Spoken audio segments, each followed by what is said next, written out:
Hello, everyone. Welcome to the Stronger, Deeper Marriage podcast. You are in for an exciting treat today. What if the very pain you tried to bury was the key to the healing your marriage desperately needed? What if the struggles you face weren't signs to quit, but invitations to grow deeper, stronger, and more connected?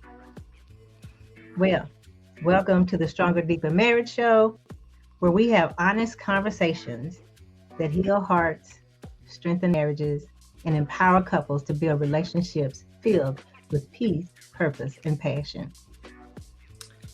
Hello, I am Patty Hall, and I'm honored to join you as co-host of the Stronger, Deeper Marriage show. I met Lucille a few years ago at a speaker event, and we instantly connected over our shared experience of long marriage. Between the two of us, we have about 100 years almost in marriage. I've spent about 40 years building a life and marriage with my Superman, and like every real marriage, ours have both beautiful highs and challenging lows. Our first and deepest commitment has always been to God, and that faith has anchored us through every season. I am the owner of True Pattern Wellness, where I serve as a certified personal trainer and holistic wellness coach, helping people build strength from the inside out, physically and spiritually. That same foundation has shaped how my husband and I have showed up for each other and for our children, united in our desire to give them something we never had. I see marriage the same way. It's not just about making it through the years, but thriving, staying rooted in God's word, and learning to love each other more deeply in every season. I'm grateful to be here and excited to bring my heart, my lived experience, and wellness-based perspective to these conversations, because a strong, God-centered marriage is one of the most powerful forms of wellness there is. Absolutely. And I'm so glad that you said thriving, because we have today as our guest a powerful woman of God. And we're going to be diving into a powerful conversation about healing, hope, and purpose in marriage. Our guest today is a woman of faith, resilience, and transformation, a purpose-driven inner healing coach, multi-best-selling author, speaker, and mentor who has spent her life helping women uproot trauma and step boldly into who they were created to be. She is the founder of transformative programs like Stepping into a New You and Stepping into a New Author. And she brings over 3 decades of marriage experience and wisdom. So get ready, y'all, for a conversation that will inspire you, challenge you, and remind you that no matter what you're facing, there is always hope. Please welcome to the show, Ivy Caldwell. Ooh, I wish I had some music in the back. I mean, some sound effects in the background. So, Ivy, did I cover it about you? Is there anything else you want to, like, because I like to give you the opportunity to introduce yourself to the audience yourself, if there's something you want to say before we dive into these questions. Amen. Lucille, thank you for having me here on today, and you covered it well. All right then. Well, Ivy, tell us. There's you shared with us a story of how you and your husband met and what first gave you hope in your relationship. Okay, all right. Now we got to go way back, right? Yeah, we want to start at the beginning. All right. So over 34, 35, 36 years ago, I was on a mission that night. It was December 31st.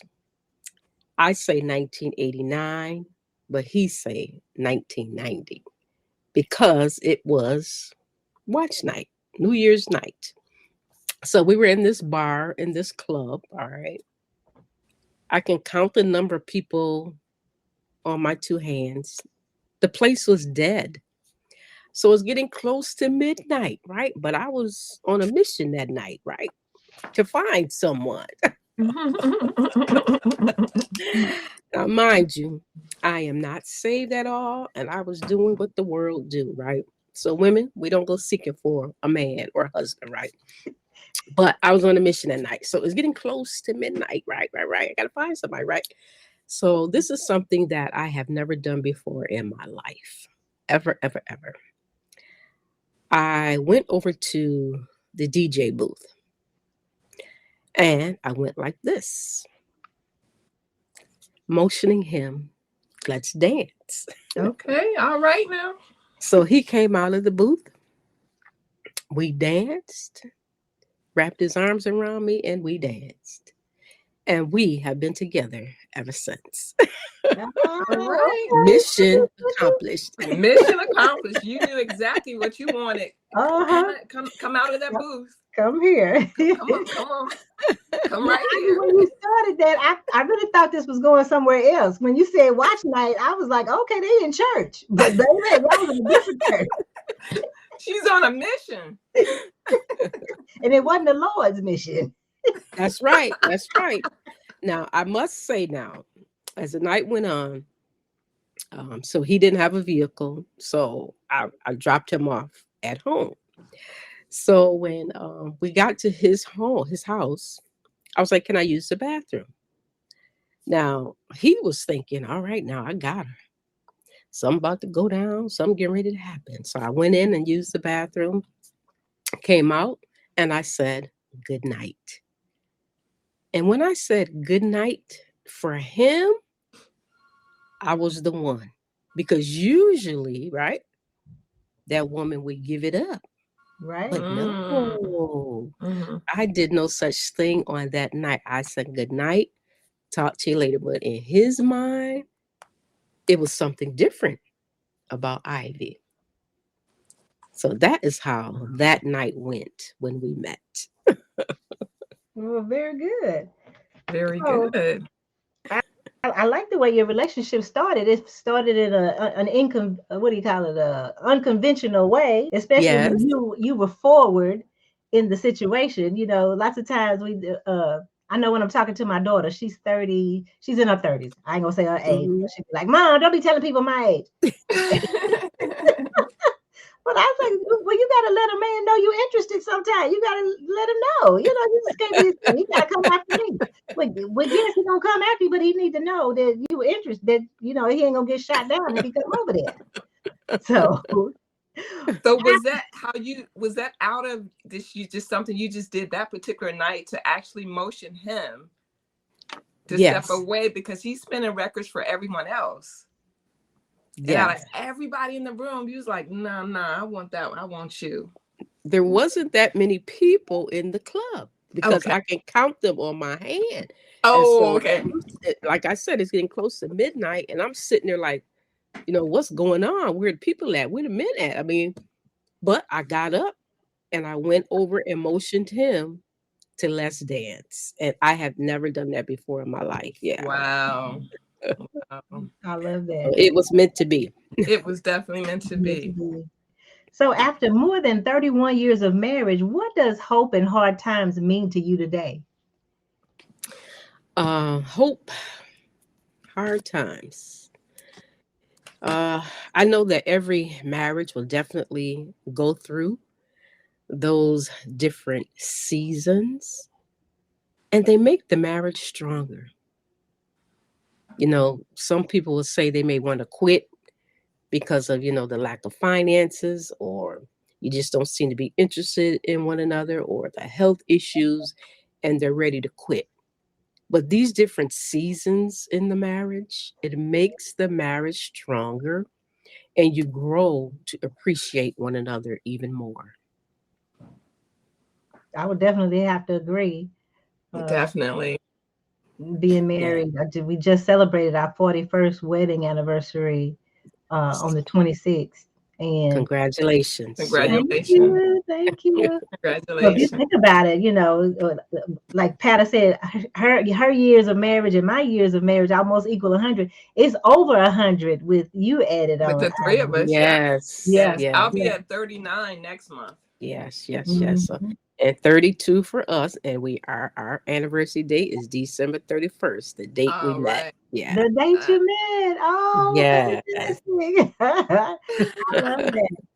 But you speak Yes. about seasons, and that's definitely the way I try to explain it to young people at my church. They when they find out I've been married a long time, and they all of them want to know, what's the secret? What's the secret? Right. Right. Um, and and I try to just be realistic with them and let them know that your marriage is going to go through seasons. Hmm. You guys are going to be growing together and changing over time, Yes. and that's just the normal part of it. Is we Yeah. think when we go into it that we know what it is. right. Right. Right. Right. Right. Right. Like once you say I do, that's it. Yeah. That's it. But I think, Yeah. as you say, with younger couples, you always have to be each other's friends. Hmm. You just have to remain. You have to be friends, and you have to like each other. There's a thin Yeah. line between love and hate, Yeah. Yeah. Yeah. but you So just gotta like each other. yeah. So let's talk about those seasons. So we think about the four seasons, right? Mhm. So in the spring, okay, we're getting married, we're newlyweds, everything is new. All right. You really don't know each other. You're learning each other and you're growing. And then you have the summer season, right? It's hot. Now, this is the passion season. You can't get enough of each other, right? Got to Right. be around each other, right? And then we have the fall season. Things start drying up, right? Things start drooping and looping. I'm upset right now. Girl, look, tell it. You tell it. Go And ahead. Go then you ahead. have the winter season, right? Oh, it's cold, baby. It's cold. Now you try to keep each other warm, but it's cold. And things are starting to what? Die down and be buried. So there are four seasons in a marriage. Never mind the health, the wealth, and the finances and all the other stuff, but there are definitely four seasons in a marriage. I would definitely have to agree. I was over here like when she said that hot, that summertime, that hot, passionate time. Yes. And we Yes. trying to get back to that. Yes, where is it? Come on back. Yeah, you be looking for that in those winter months, right? That Yes. winter season. Yes, yes, Yeah, yes. Your yeah. mind might think about it, but your body says something different, right? Or sometimes you We gotta telling be the saying truth, something. right? You be like, wait a minute, We I'm telling the truth. tired. All right, ladies, calm down. Y'all calm down. All right, so Ivy, tell us if you can think of one about a setback, a challenging time in your marriage that really tested your faith, your patience, your connection with your husband. Um, Not necessarily with him because it was a tough season for both of us. Okay. Um, and so it was many, many years ago. We were home watching the news, sitting in our living room, and my husband got a phone call. And they said, "Are you watching the news? Your job is closing." So that's how he found out he didn't have a job by Mhm. watching the news. This was in 1994, actually. And in the meantime, I had decided to close my daycare.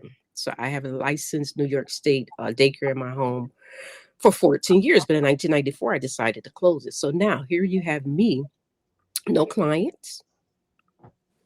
He doesn't have a job. No money's coming in. What are we to do? And we have four children, growing children. So we ended up getting on welfare. Both vehicles got repossessed. We had just purchased new vehicles. Oh, Mhm. That was definitely a trying time for both of us. But as the man of the house, he did what he knew how to do. He was going to continue to provide. Mhm. So we went from having these new shiny vehicles to getting this what do you call those vehicles? Like when you get it for the teenager? Hoopty. There you go. Ended up with the hoop I dee. didn't want to say it. Hey, Surely she's that's not what it talking about a was. hoopty. That's what it was. We ended up with the one vehicle, no longer two, the one hoop dee, right? Doing what we had to do and take care of business. So he decided to go and learn how to get his CDL to become a professional driver. I decided to go back and get training for insurance to get my insurance licenses. So we had to shift, we had to move. So it was definitely a trying time, but we got through it. Oh, that's Like, wonderful. what were some of those conversations, those hard, because I know you guys have to have those hard conversations, and a lot of times we don't want to have those hard conversations. We think what we want to say, but it's kind of hard to communicate that in a positive manner, should I say. Yes, yes. How did you get through those? I mean, we get angry, we get pissed, we get, how did you do that without blaming each other? Yeah. And keeping the kids together and not letting them, exposing them to unnecessary Right. drama. Yeah. I hear you. Yeah. I hear you. So our children never knew what was really going on. They never heard us Wow. fight. They never heard us argue. And of course, we did not agree on everything because he has a way of doing things. I have a way. I'm the saver. He's the spender. He likes to go shopping. So we definitely have to bring things to the table. All right. What are our goals here? What do we want to do for the family? It's like you have to come to the table and have those tough conversations. My demeanor is not yelling. Back then, it was just shut down and be quiet. Okay. All right.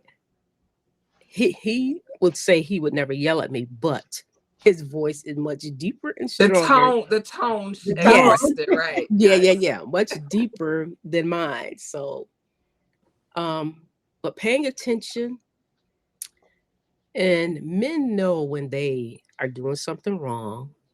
He would always come back and say, I'm sorry. I apologize. I should have listened to you. So women, we don't always have to say something because they know, they already know. But then some of us, we just gotta like put a hammer to the nail. We're gonna bring it home. We're gonna nail it in. We're gonna nag. We're gonna nag. I told you so. You don't listen. Yeah. I told you so, right. But that actually pushes you further apart. Yes. When you do that. Yeah. So sometimes it's just best to be quiet before you say or do something that you are going to regret. Can you say that one more again for our listeners? Because that was an acquired skill that I had to learn, to be quiet. And that's not a sign of weakness. But can you reiterate this? Sometimes as women, when we have a husband that's the head of our household, respectfully. Yes. We have to be quiet. Yes. So can you kind of elaborate so some of our listeners will kind of, be quiet? Because, we get that neck rolling like, right. I ain't got no job. Right. What we going to do? What we gonna do? Right. You're right. No. Of course, he is thinking about the next move, what he's going to do. He's thinking about the family. We got to let them lead. All right. We say we want them to lead. Speak the truth. But do we really want them to lead, or do we want to be in control? Let them lead. We got to trust them, right? And be quiet. Be quiet. Just wait. Just wait and let God work it out. Yes. My husband has come back to me many times to say, you know what? I was wrong. Yes. I wish I had listened to you. Now, if I was doing the neck rolling, do you think he would have came back and said, absolutely he was wrong? No. Absolutely. Just be quiet. Keep those words within our mouth. Keep your peace. Well, let me ask you this. As a person who normally lets things fly with the lips. I am of an age now where I look back and I just go, oh, I was so disrespectful. But can you tell some of our listeners how you got to that place, or have you always been in that space? I don't know. Did you have your parents as an example to look at? Maybe give us some insight on how they can get to that spot of holding back what you really want to say, Yeah. and just letting it play out. 'Cause Yeah. that's a scary Yeah. thing. Yeah. I've always been a mild tempered, so it's not in my character to shout or be yelling. Personally, I don't like the way it makes you feel on the inside, or getting those stress levels rolled up. You got your heartbeat going now, you sweating, What? you're angry, you mad, you gonna tell him and give him a piece of your mind. And that's what the enemy wants, right? Mm-hmm. He wants to get in there to separate. So Mm-hmm. just be mindful of that, how you will give the enemy access into your marriage, all because of, I'm going to give him a piece of my mind, but you tearing him down. But the two of you are supposed to be one. So you got to be mindful of what you say and what you do, as well as that wife. I agree, but as a recovering uh blabbermouth, Get it right. Get it right. um I used to be disrespectful with my words, and I would let it fly. I didn't have no. Mhm. I relished in it, actually. I like a good fight. Mm. Now my Mm. husband, he don't. And when I say fight, I'm talking about verbal. I'm not talking about Yeah. physical or anything like that. Mhm. Now my husband, he is more mild mannered, I would say, like you. Mhm. And I took it as he didn't care if he didn't want to do Mm. battle with me with words. But it Mm-hmm. takes him time to um Process everything and get process. it. That's the word. Yes, it takes some Mhm. time to process Mm-hmm. things. And see, I can roll those words off. I cut you in, 2 seconds flat. I don't have no problem doing Yeah. that. Oh, And it's okay. Yeah. actually, and at that time, it was actually fun to do that in Mm. my Wow. mind, Right. Yeah. because I'm passionate about what I'm passionate about, and I took that as he don't care, because he wouldn't say Mm. anything back, at the time. Yeah. So what I will share, for if there's anyone who is like me, because she said she's more reserved, and I was I'm not, reserved too. and you're reserved. Okay, no. I'm reserved. Now I didn't do no cussing or nothing like that, but I talked to you so bad you thought I done cussed you out. Um, but what helped me, I will say this to anybody who's listening, was my reliance on the Lord. Mm. When I became a born again Christian in the 90s, we got married in 85. So we were probably, a plus of 15 years at that point in marriage. But I stopped relying on him to meet my needs, and I started relying on God Mm. to do that. Mm-hmm. Yeah. Mm-hmm. So when I could take it off of him and just say, Lord, I'm just relying on you to bless me through him. Yeah. You have given me to him and him to me, and you're ultimately in control of everything. And so once I could Yes. take that Right. off my shoulders, because I thought I had to bear everything. I'm an only child. Mm. I was Yeah. my parents got divorced when I was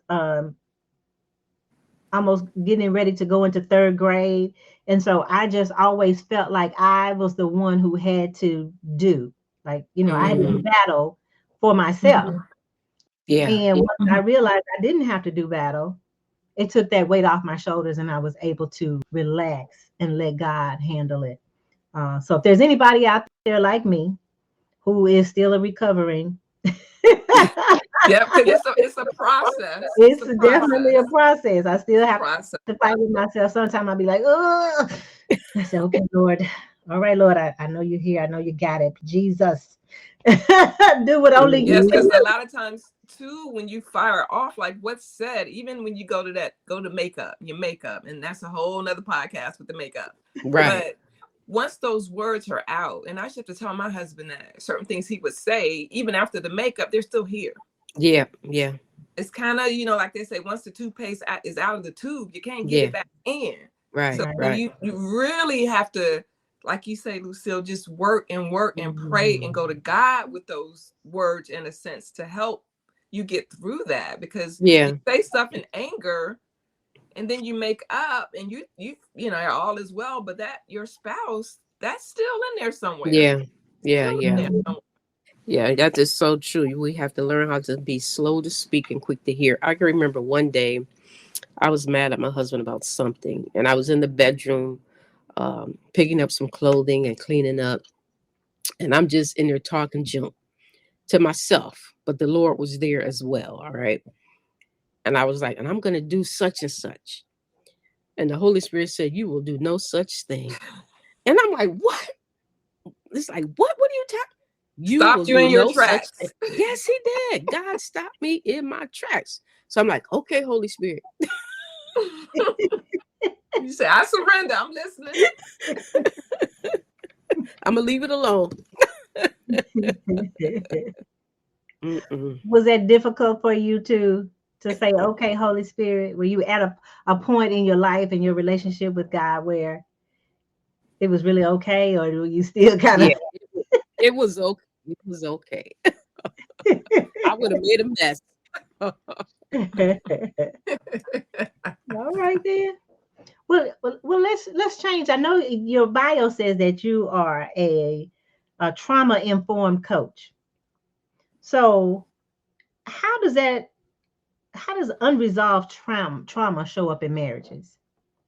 Yes, it can show up in many ways. So it depends on what type of trauma you are coming out of. And so for me, I do like to put out a warning, okay? Because I don't mean to trigger anyone, but this is what freedom looks like. So for me, coming from molestation as a little girl and growing up with unresolved trauma, and if you're not healed, it could lead to frigidity, okay?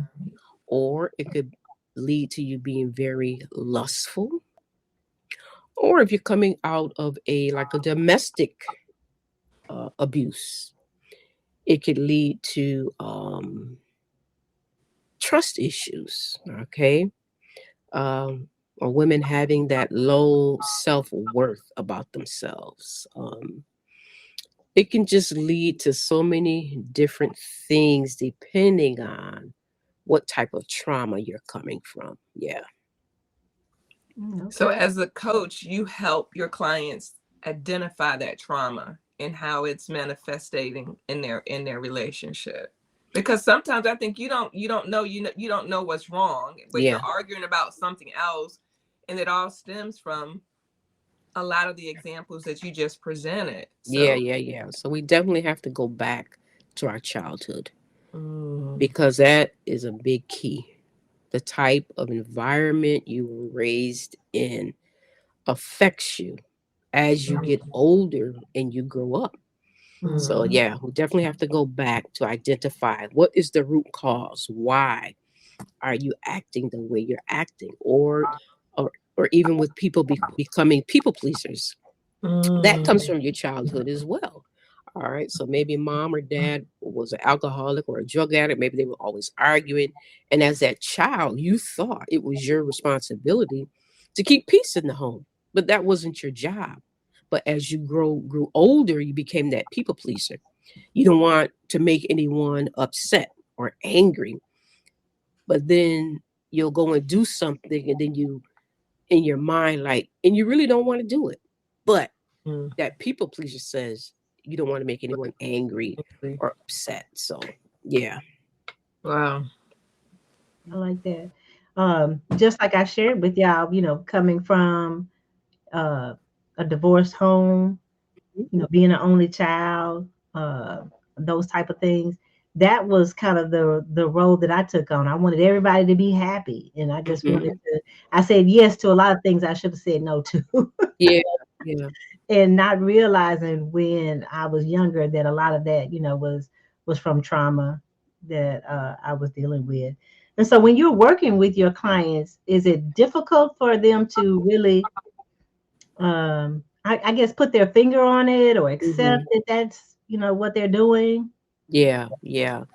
It is hard for some, but some of them know that They need healing. Some of them know their issues, they know what their trauma was, but it may be hard for them to open up. So when I first started my program, I had three brave souls that joined me for boot camp. We met 2 nights a week for 3 weeks. In the first 2 nights, I told them you don't have to tell me anything, but I am going to challenge you to share your trauma with someone that you already know, that you trust in your circle, to open up and tell them the truth, because you really haven't even been honest with them yet. Mm. Sharing your authentic truth, being real, being honest. So many of us wear a mask, Mm-hmm. but as I'm sharing my story, I'm being transparent because I don't hold anything back in my coaching program. On the third night, they began to open up, and I could see the weight being lifted off of them. Their faces began to glow. They were shining. And I was like, oh Mm. my God. I could just see the breakthrough coming. And we were on Zoom. I could Wow. see the breakthrough coming on their countenance, and how God was releasing those burdens off of them, and destroying yokes. And it was just an awesome experience. And then later that night, one of the young ladies, she texted me, and she was like, well, can I call you to tell you what I'm dealing with, or share my story? So of course I said, yes, you can call me. So she called me, and she started sharing everything with me. But the first thing she said was, God set me up. And Ooh. so I'm like, what do you mean? Okay, what are you talking about? God set you up. Mm. And so she said, well, I was literally getting ready to go commit suicide. Wow. And when she said those words to me, I'm like, God, this is what you want me to do. This Mm. is it right here. Mm-hmm. Go and help the captives be set free. This is what you have called me to do. So many of us are hiding and running from our true story, our testimony, our lives that God has already mapped out. He wants us to use that pain for his glory.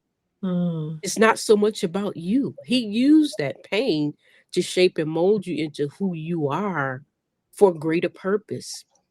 And then, of course, she gave her life to God that night. So it was like a double bonus. And so after we got off the phone, I'm like, God, you use me, it's like little old me, to help this young lady not commit suicide. Wow. So Wow. I was like, yes, God, I'm here for it. Yes, I will do it. Yes. Mm, Yeah. Wow. I love that. Yes. So, if somebody's holding back their story, do you find that they find it difficult to share with their partner um, what they're dealing with? Absolutely. Yeah. Mm. It's difficult. It's like they're hiding the secret due to fear. Maybe they'll leave me. Maybe they won't love me. Maybe they'll think something's wrong with them. We have all of these what ifs. We have the fear of man. Then you have the shame. All Okay. right. And the guilt, maybe some guilt for some decisions you made, or some things you're ashamed of that you've done just to survive. So Mm, it does become difficult for them to share, but I ask them, well, how bad do you want to be free? Mm. Because freedom comes when we confess those things that we've been hiding, right? We Right. overcome by what? By the word of the Lamb and our testimony. mm, We must testify of those things, or confess them, right? mm. So that we can be healed and get that release that we need from those things that are plaguing our souls. Wow. I love that. Yes. Mhm. Absolutely love that. So it sounds like what you're talking about is emotional safety, because that's what I talk about a lot when I am talking with couples about creating that safe space Hmm. for people to really show up as their authentic self, Yes. to speak their truth. You know Yes. what I'm Yeah. saying? So talk to us Hmm. a little bit about, emotional safety. How does someone create that? Yeah. Well, it was definitely not, what's the word? It wasn't portrayed. in our generation, in our time. Yeah. Right. All Right. right. So a child stayed in a child's place, go sit down somewhere, stop that crying. It's grown people talking. What goes on Children in should be this seen house? and not heard. There you go. What goes on in this house stays in this Stays in his house. house. That was one of Mhm. the biggest lies that have kept so many people bound, and they're still bound until this day. And we have to change the narrative. All Mm. right. Think about your children, your grandchildren. Mm-hmm. Do you want them to have to contend with what you went through? Oh, Because there's an open door there. The enemy is coming. Mhm. Somebody has to be brave enough to close those doors and stop the enemy in his tracks. All right. He's coming after those babies. You better stand up. and make those changes. I agree. I know, I always said from the things that I went through growing up that whenever I had kids that, I'm gonna try something different. I'm gonna do different. Don't know exactly what I was doing, or I Yeah. never test to be the perfect parent, but I know I was a good mom. Yeah. And one of my things I always said, I don't want to send my kids into this world, for instance, with a 5-piece luggage set. Mm-hmm. Now they might have a carry-on because again, I'm not perfect, Yeah. but I'm not going to send them into this world with a 5-piece set Right. already. Right. Mhm. So you're sending them out into this world. Mm-hmm. Like you say, the enemy's always just waiting. Just Right. I'm here. I'm here. Yeah. And to me, why do that to your kids? They're gonna Right. have to go through so much. Right. Anyway. So if I can limit and curtail and cut stuff off as much as I can, like I said, I ain't Mm-hmm. been perfect. They might have had just Yeah. a little carry-on or the backpack a little Yeah. bit. And that was just always a goal of mine, because knowing, I don't want, my parents break up, get back together, break up, get back together. And as a kid, you like, wait a minute, what are we here? Are we living here? Are we moving here? Like, you're loving each other, then you're like, Right. what? And I grew up, my stepfather was very abusive to my mother, physically, mentally, the whole bit. And I'm the oldest, so like you said, unpacking a lot of things as you grow up. Yeah. And learn. But I just knew I can't send my kids out here. I just have to do everything within my power and the help of the Lord to, Yeah. Yeah. Yeah. to not do that. Yeah. Yeah. Absolutely. And the way that we were raised, it affects how we raise our children. So for me, I didn't allow my sons, I have 4 sons, and I didn't allow them to spend the night over anyone's home Mm-hmm. or even family, because there was incest in my family. And you just don't know what people doing in their homes. So Mm-hmm. of course they didn't like it, but I didn't care. It's my job as a mom to protect them. Protect them. Yep. Yeah, yeah, yeah. And so when I wrote my book, Exposed It, Let Your Healing Process Begin, that is when I actually shared with my Wow. children exactly what happened to me. And then they can say, Mom, well, I appreciate the fact that you didn't allow us to go over to anyone's home, because I was protecting them. Right.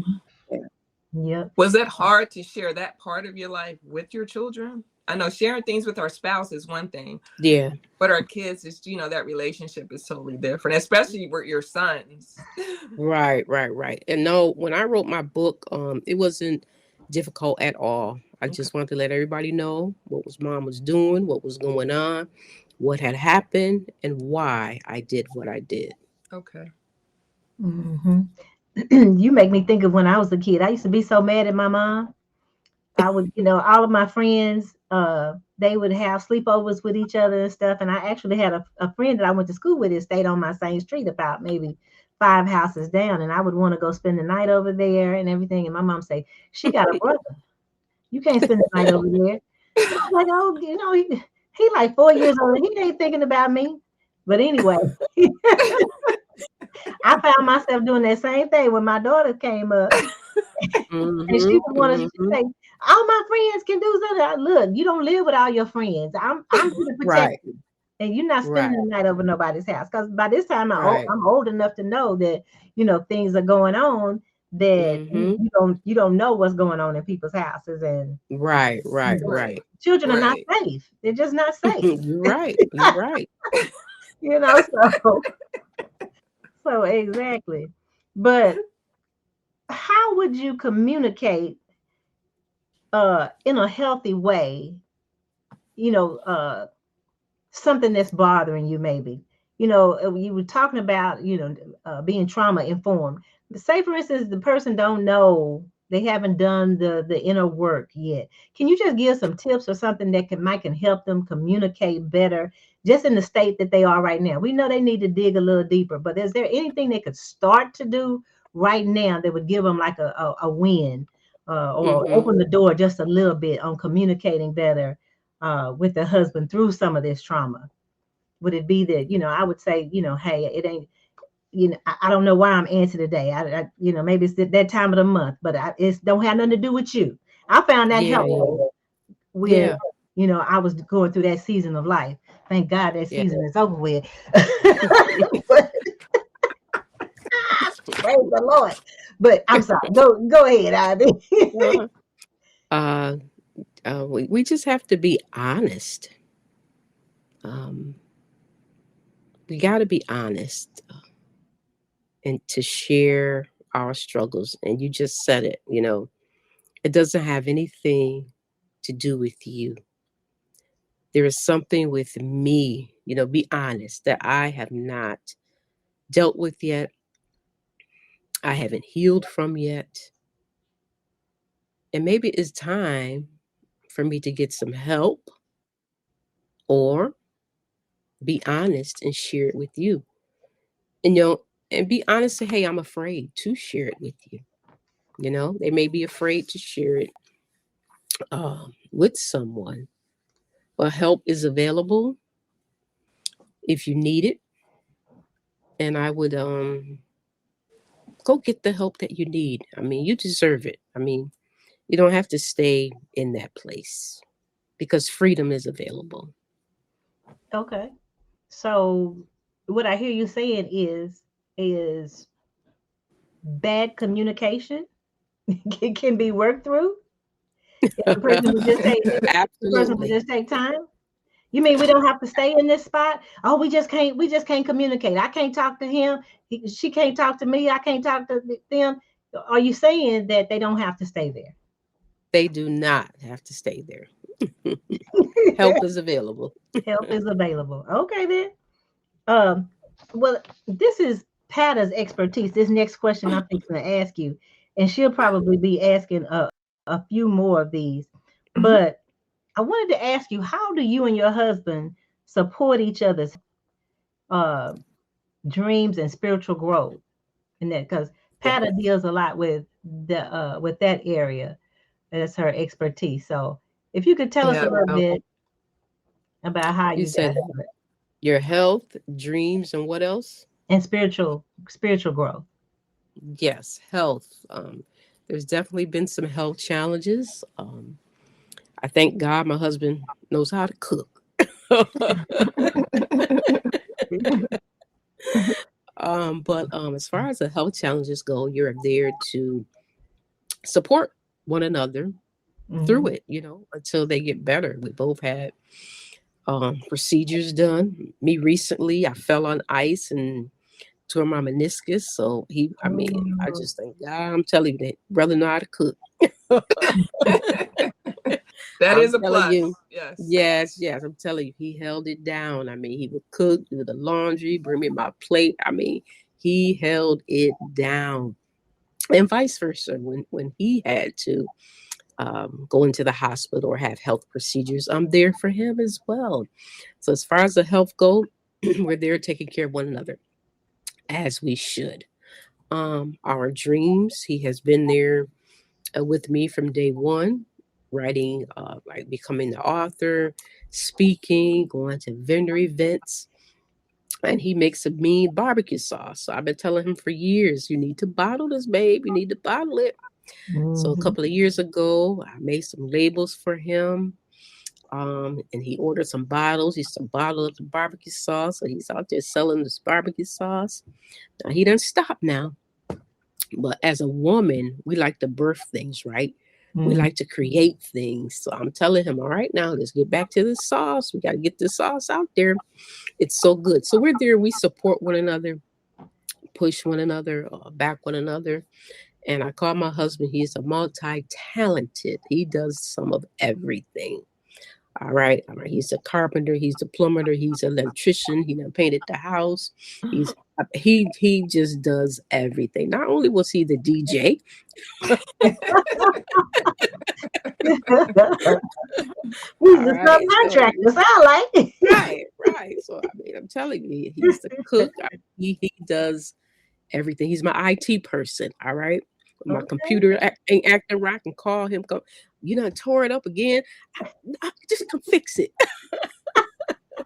But I kind of think back. I'm so much better now in this season of our marriage. When I was younger and my husband wanted to start his catering business, and he told me he was going to leave his good government job. Because back then the government worked for us. It's be something totally different now. We won't even go there. But Yeah. back then, Right. when we were growing up, you get that good government job, get them benefits, get that pension. Right. I honestly was not supportive. Yeah. Yeah. And even though I tried to be, he knew that I wasn't, because this came up years later. He's like, you ain't never support me. And I'm like, yes, I did. I helped you and I did that. He was just like, yeah. And all the time you like, me better not leave that job, right? So, and that bothered him. I mean, this came out later, much later, when we got to a point that we could have those conversations and that type of communication.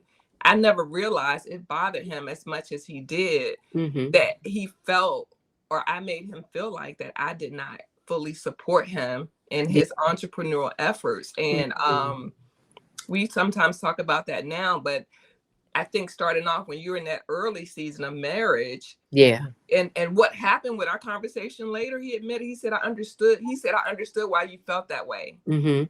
Because you didn't feel safe. Yeah. Yeah. And as your husband and your provider, my job is to help you feel safe. Yes. So we were not able to communicate that in our 20s, because I'm like, who's going to get the what are you healthcare doing? insurance now? I got to get a job with the healthcare insurance, but I did not know how to say, I don't feel safe with you doing this. I didn't know how to communicate that early in our marriage. Yeah. He did not know how to communicate, I'm sorry if I'm not making you feel safe.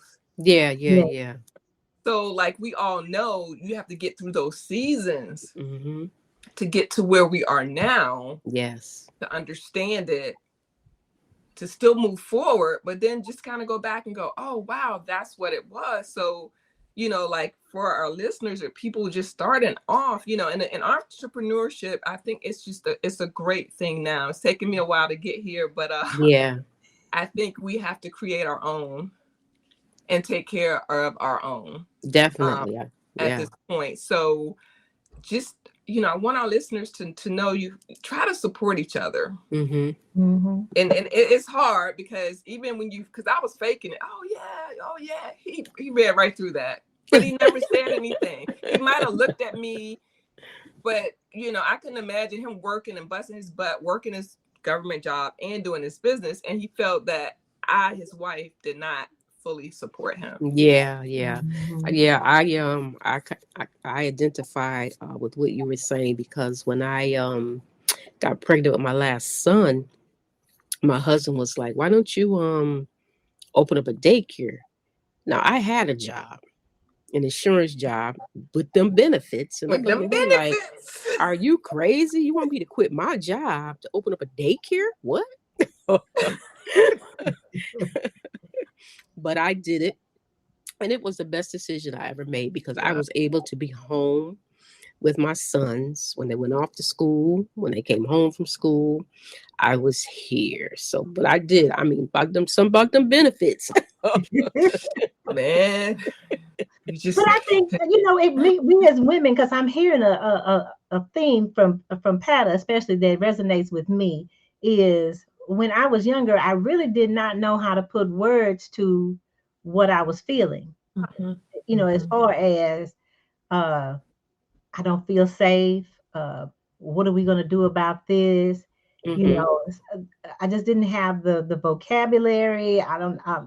Maybe didn't have the emotional intelligence enough to Yeah. Exactly. even put it together to say that. It would just, be, when no, that we can't do that. That's not working. We da da da da. Uh, and I think back to, I wish I had started a daycare. I wanted to stay at Mm. home. I wanted to stay at home with my kids, but I had that good government job. Right, right, right. And I didn't see a way to do it. And I felt so frustrated about it. But I Mm. never had the conversation. Never had Yeah, the conversation with my husband. I knew that it probably would be a no because I didn't see it. But yeah, we didn't get together to have the conversation to put our heads together to see how could we make it work. So I would yeah, say maybe what I'm saying for anybody who's out there listening, um, have the conversation. Of the yeah, Schedule conversation. some time. Don't do it in the yep, heat of an argument or Right. right. whatever. Looking back, we could have sat down and put our heads together. If you have Yes. a person who, like my husband, needs to have time to process, you could do what I do now is I let him know ahead of time Mm-hmm. that we need to have a conversation about that. I want to discuss something with him, and I'll let him know what it's about or whatever. And that gives him some run up time to really put some Yeah, thought behind it. And that way, when we come to the table, he's not just blindsided with that's not the first introduction to it. yeah, Right. Because a lot of times we'll be like, I want to talk about this. I want to talk about this now. Right No, now. right. no, no, no. We're talking about this right now. And they're like, whoa, let me finish watching the game. Or what? Like, what? You like the game? This is important, right? Yeah. Because we've been thinking about all day when I have this conversation, Yeah. this is how this gonna go. And then you bring it up and they don't want to talk. And you're like, no, we're gonna talk right now. So And that's like not you going to be said, that's not going to be the most exactly. fruitful conversation anyway, right? Because Which I Mm. knew that. Yeah. Yeah. yeah, It's not. because It's they're not gonna be a productive conversation. productive. That's the word I'm looking for. It's not going to be the most Yeah. productive time anyway. But if y'all could schedule some time, that Mm-hmm. way he's freed up, you're freed up. But like what I Yes. hear you saying Prepared. is you didn't did all the scenarios in your head before you got to him.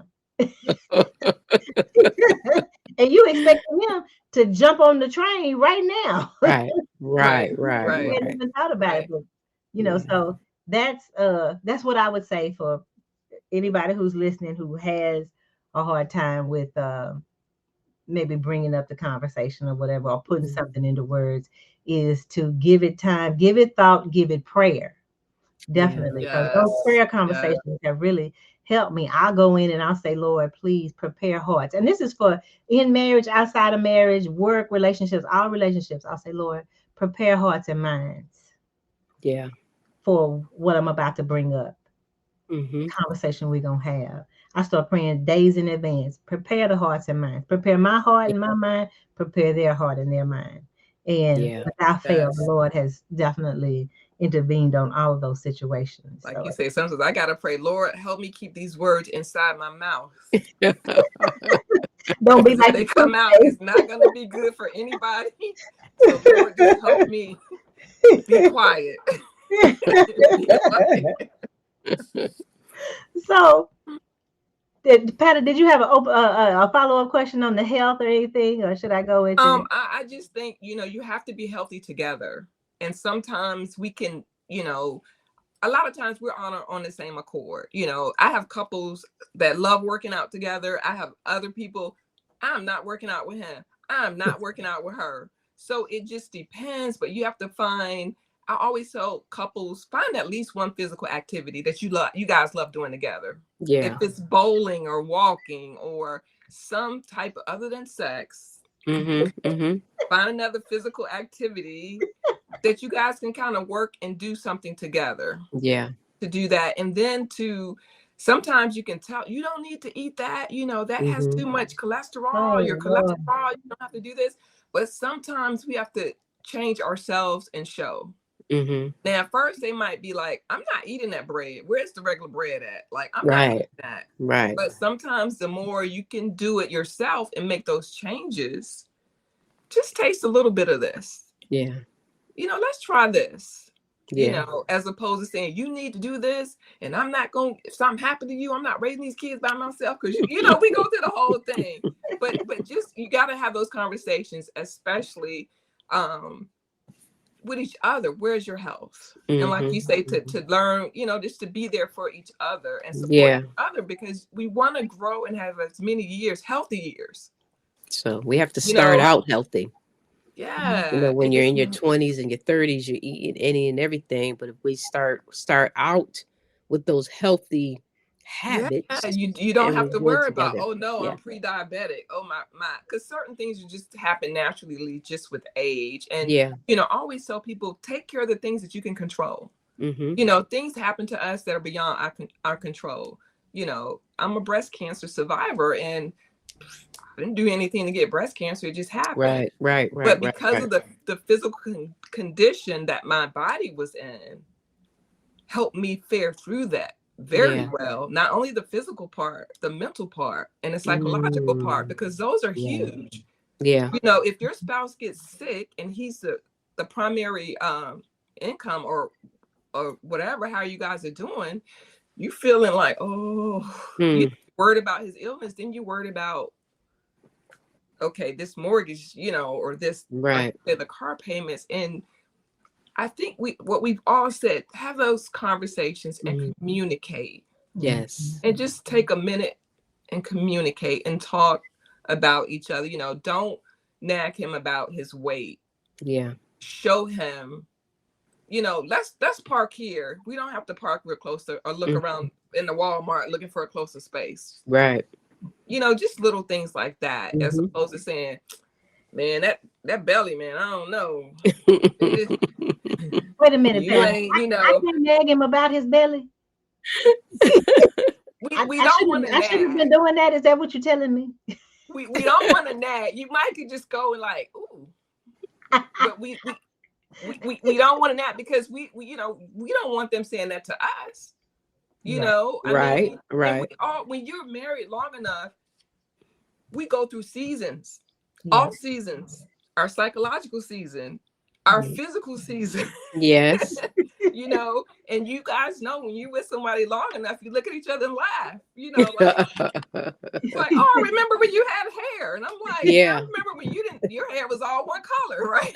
So, I mean, but it's just about encouraging each other, and hopefully in our conversation, we can encourage our listeners to have those communication, have those conversations, and just enjoy being with each other. Sometimes you just gotta be without the stuff. And it's hard to remove yourself, because if you have kids, they are like, I mean, I have to admit, out of all the years that we've been married, the majority of arguments we've had are related to children and finances. And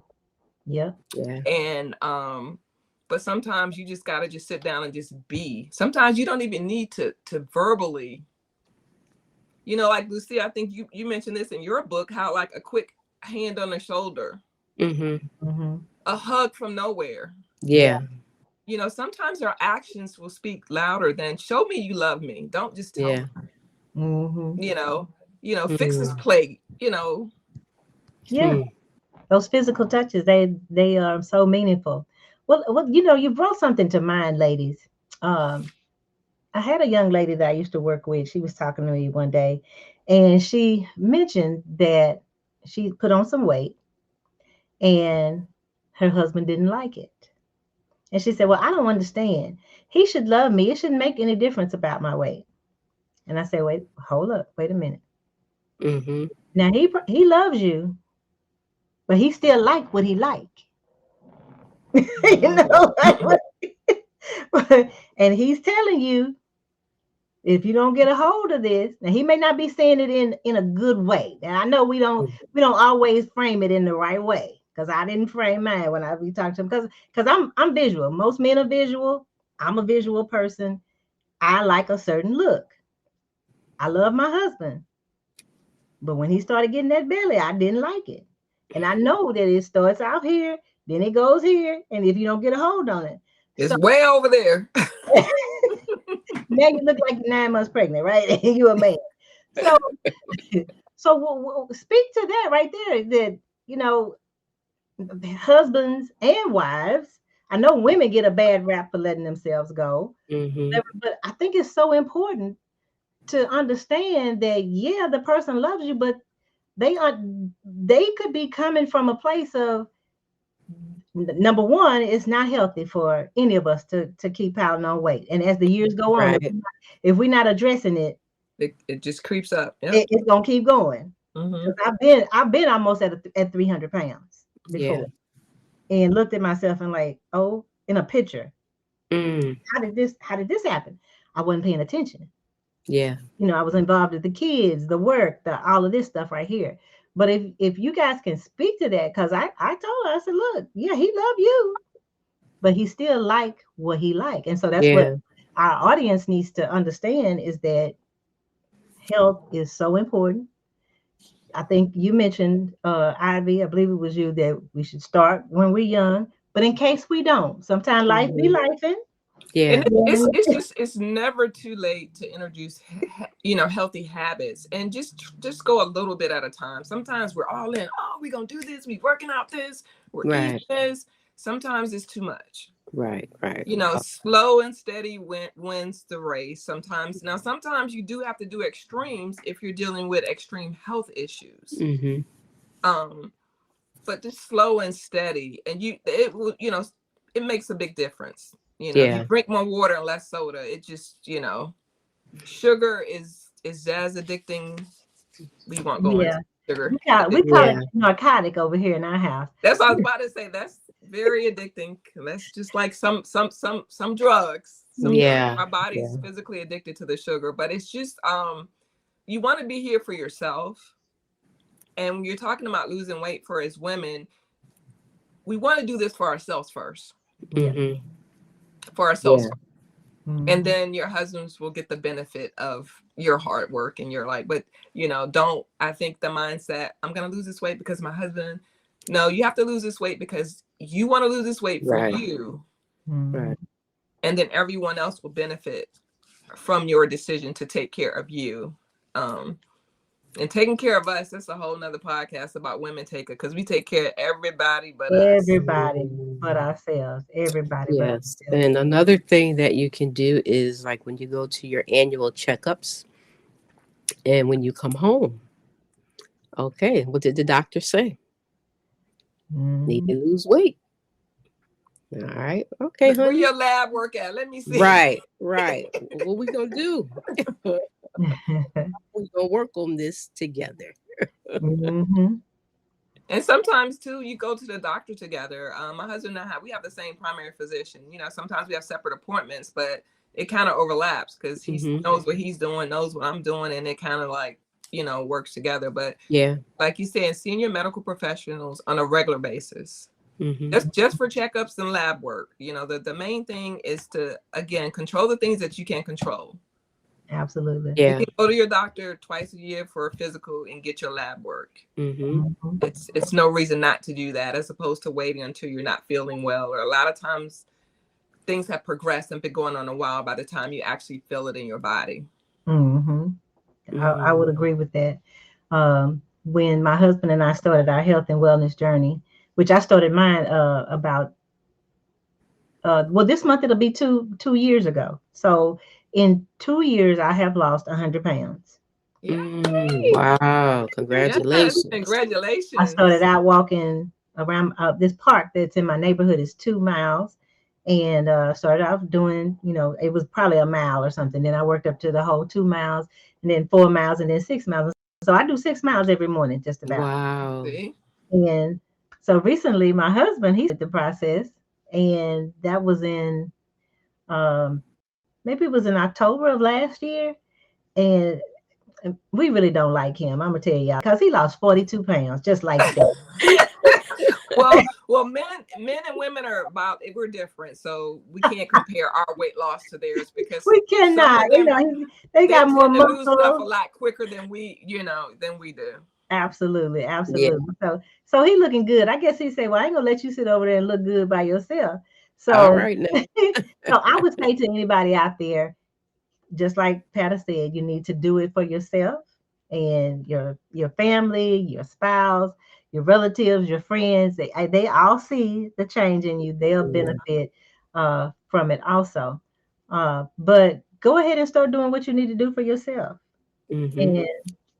And keep prayerfully, then your spouse, if they are able to come along, they will come along too. Because most of the time, uh, the people we live in the house with, they see a positive change in you. It's just like the light that we have for the Lord. People see that change in our demeanor when we get on Yeah. fire for the Lord. So it's the same thing when they see you making a change and see you looking healthy and being able to do things.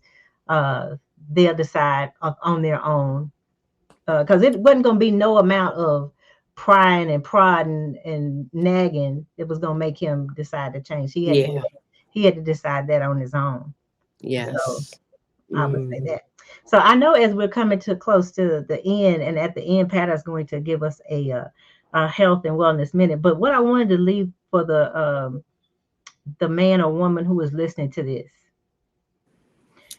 um, for someone who's feeling hopeless in their marriage, what's a message of hope that you would like to share, Ivy? Mm-hmm. Um, I would have to ask them to go back to when they first fell in love,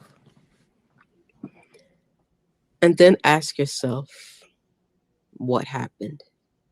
Mm. Go back to when you first fell in love and where you are today. What happened? Why are you so far apart? And it's not because of one person. You both have to look at what you contributed to where you are today. So go back, go back. I like that. I like that. What about you, Patty? I mean, I totally agree with that. Sometimes life just be lifing, and we go through the motions, and we forget to say, "How was your day?" And when we forget to say, "I'm so in love with you," you may say, "I love you," and we all know loving a person and being in love, it's different. So, like you said, just go back to that time when everything felt good. Hmm. And like you say, figure out what happened. Yeah. And Mm-hmm. then I think, like you said, Ivy, let that be the start of your conversation Hmm. and work from there. Yeah. I like that. I guess for the question for me then would be, uh, if anybody's feeling hopeless in the way their marriage is going, I would say what worked for me was appreciation. I stopped looking at what my husband didn't do that I wanted him to do, Hmm. and I Mm, started looking at the things that he did do Yeah. mm, and started appreciating him for that. Yeah. And that made a big difference Mm. in how I saw him.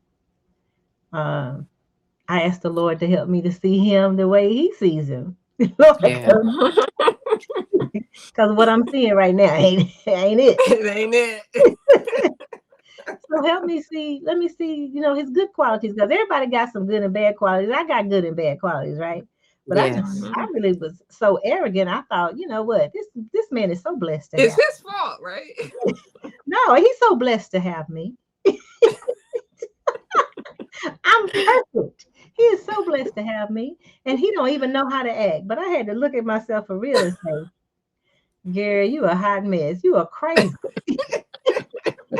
And that man still loves you. You better start appreciating him because he's dealing with a whole fool sometimes. So anyway, if y'all are out there, just wanted to leave you. You've heard three different perspectives here from women who have been, all of these women here have been married 30 plus years. And so we wanted to give you those words to give you hope. So, Pata, as we getting ready to close, I wanted you to give uh, your wellness Oh, minute The Wellness Minute. All right, guys, before we wrap this up, we're going to leave you with a Wellness Minute. And I just say a minute. Sometimes when just think when pressures rise in your marriage, in your relationship, couples often forget to rest together because you're in the chaos together. Even 5 minutes, no phones, no planning, helps reset your nervous systems. Rest isn't weakness. It's fuel for resilience. So just take a minute sometimes just to sit down. Sometimes you don't even have to have a conversation. Just sit next to each other. No phones, no TV, no children, no moms, dad, nothing. Just you and your significant other together in I guess a sacred or shared space. And just be. I love that. Thank you. Well, Ivy, thank you so much for joining me and Pata today on Thank the you, Stronger, Ivy. Deeper Marriage. We enjoyed our conversation with you. Yes. And our audience, we would like to say thank you for spending your time with us, because you could have been doing something else today. Yeah. But we just want to let there is hope. Yes. And you can get to the other side too, because neither one of us thought that we would get to the other side of marriage that we have got to. So just wanted to leave you with this. Continue to live in your purpose. And our wish for you is that you live with peace, purpose, and passion. Until next time. Until next time. Thank you. Bye.